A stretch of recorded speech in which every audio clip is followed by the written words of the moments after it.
Experiencing blue screen of death errors on your Samsung Galaxy Book Go?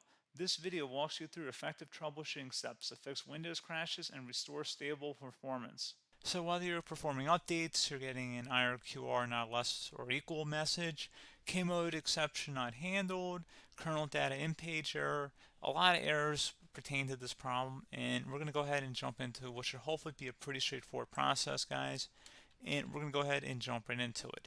So first thing I'd recommend doing would be to actually go ahead and boot to the troubleshooting utility on Windows 11. So if you do a hard power off 3 times in a row, Windows should automatically attempt to launch the starter prepared utility. And if it doesn't find anything, it will give you the option to select advanced settings, in which case it will take you to a screen that looks like this. Now, if it does not take you to a screen that looks like this, or you're unable to get to that, you can also download the Windows 10 Media Creation Utility, or Windows 11. They probably will make a creation utility for Windows 11 at some point. And it doesn't really matter, you can actually run the Windows 10 utility on Windows 11 as far as I'm aware. And you should be able to run the troubleshooting utilities built in within it. So you just would go ahead and download it to an ISO file and then burn it to a DVD or USB. It'd have to be about 4 gigabytes or more. It couldn't be a small USB flash drive, and it couldn't be a CD. It'd have to be a DVD. And then you'd boot your computer from it. So depending on the computer manufacturer, you'd have to tap a different key on your keyboard in order to launch that menu, in order to select what boot drive you want to go off of. So it could be anything between the escape key, F2, F8, F12, for example, and those are the function keys on the top of your keyboard. So you may have to just do a little bit of trial and error. Shouldn't take you more than a couple minutes. Googling it would probably be best before you even begin. But anyway, we're ready to go ahead and jump right into it. So we're on the choose an option page. So these will look very similar whether you're booting from it directly within Windows itself, or if you're plugged in a USB flash drive with the media creation utility installed and you selected the recovery option. So when you are setting up your Windows 11 installation or Windows 10, depending on the drive you're using, there should be an option to repair your computer in the bottom left corner of the dialog window, one of the first screens that comes up. You go ahead and select that, and then it would take you to a troubleshooting screen like you see here. And you want to go ahead and select troubleshoot, reset your PC, or see advanced options. And then there are going to be a whole bunch of options in here that we're going to explore in today's video. The first one, we're going to actually go underneath advanced options and then select startup prepare, fix problems that keep Windows from loading. So go ahead and select that first.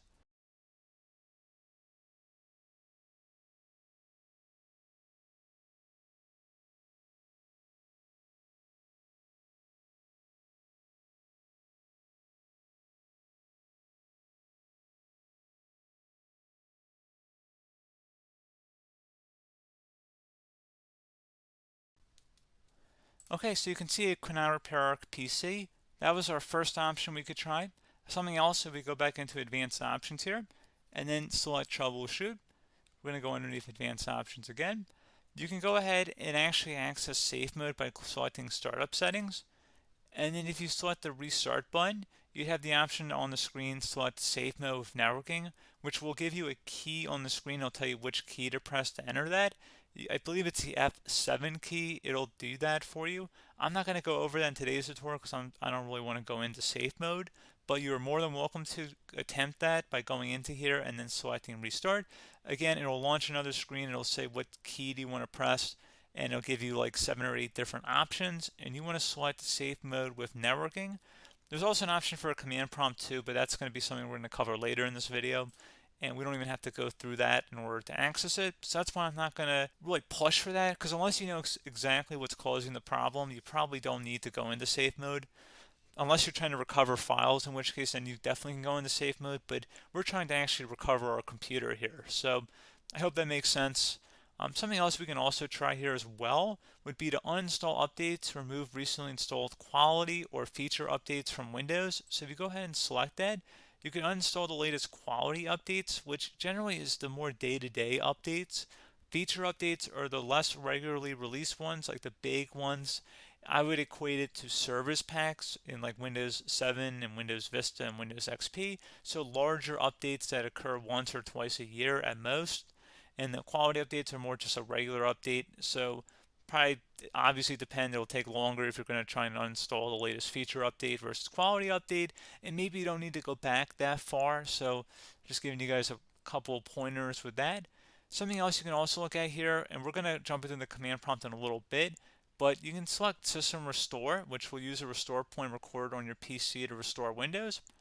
And this is something I would highly recommend here, guys. So select Next. Assuming you have a restore point saved on your computer, you go ahead and select the most recently created one, and you'll select Next, and then you'll select the drive. You shouldn't actually have to select the drive. You can scan for affected programs, but we're going to keep it all default here, and then we're going to select Finish. So once started, System Restore cannot be interrupted. Do you want to continue? I think we're going to select yes. I don't think we have anything better to do on our computer right now, so just give it a moment here to initialize. It will take a couple minutes to run, obviously depending on how large your hard drive is and how much is saved on the System Restore point. So just give it a couple minutes here.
Okay, so you can see System Restore completed successfully.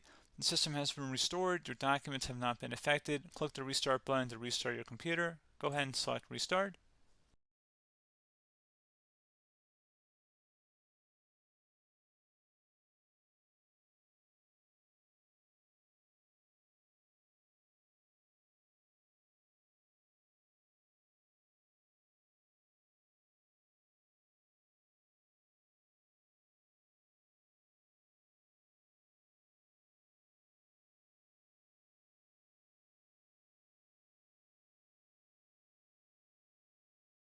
Okay, so you can see the system has been restored successfully. We're going to go over a couple different methods in addition to that if that did not work. So I'm just going to pause the video and we're going to start back on the recovery screen that we started with. Okay, so a couple other things we can try here too. If you go back into troubleshoot, you can select reset your PC, let you choose to keep or remove your personal files and then reinstalls Windows. You can select to keep my files, which will remove apps and settings but keeps your personal files. You can also select remove everything, which will remove all of your personal files, apps, and settings. So this is more of a factory reset, the second option here. First option, it should not delete all of your personal files. However, it will pretty much clear most of your programs, and keep in mind, there's no guarantee that your information, number one, is even still available and easily recoverable on your computer to the point that you actually would be able to recover anything. And the second point is that there's always a chance that it won't actually recover and it will just do a factory reset anyway. So there's no guarantee that actually would keep your files anyway. So I would recommend trying to get a recovery tool and backing that up first before selecting it anyway. But again, those are a couple of different options. And then something else you can try here, if you go back to the choose an option. Another option, if you go underneath choose an option and select troubleshoot, advanced options, and now select where it says command prompt. Okay, so the first thing we should do is type our main hard drive here. In most cases, it should be the C drive. So you just do a C colon and then hit enter on your keyboard.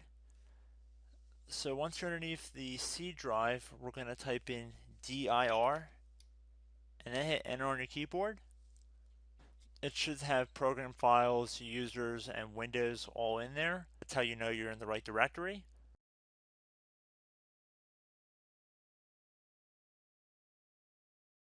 In some cases, it might be the D drive as well, so just keep that in mind.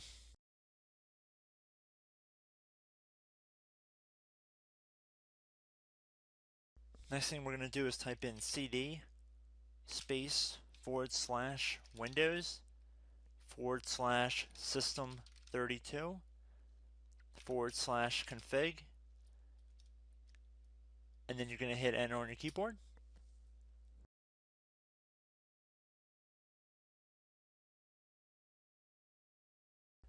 So now you're going to type md space backup. If you've seen other tutorials, it might also say to put down md backup. That's because the backup name is pretty common when you want to back something up. So you can name this whatever you want, doesn't have to be backup. So if you've already made a backup folder in the past, you could do backup 1, for example. So once you're done setting the name you want the backup to be called, hit enter on your keyboard again.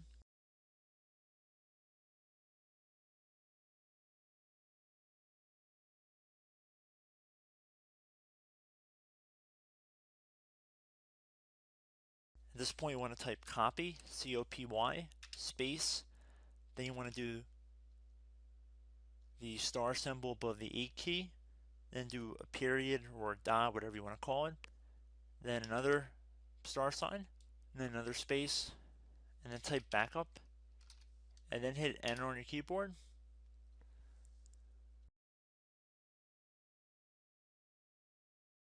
Now you want to type cd reg back, REG BACK, and then hit enter on your keyboard. So now that we are under the reg back, so now you want to type dir again, and then hit enter.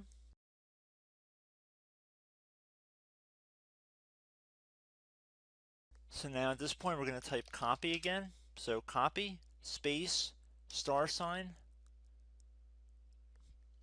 dot, another star sign, space, and then 2 dots. So we're going to type copy, space, star sign, dot, sign, star sign, dot, dot, and then hit enter on your keyboard again. So for overwrite, you want to overwrite all.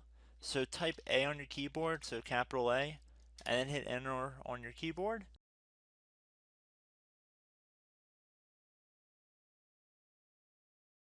So at this point, you should be good to go. You can close out of the command prompt window. And if you accidentally continue to Windows 10, you should be all set. So I hope one of these 3 or 4 different methods we went through in this tutorial helped you guys out. Again, I'm not sure if you guys heard me earlier, but try to go back into your safe mode if possible and uninstall any programs you know might be conflicting with the Windows startup if you can get into safe mode. So just keep that in mind. Something very simple like that could be blocking up everything. So again, I hope this tutorial helped you guys out, and I will catch you in the next tutorial. Goodbye.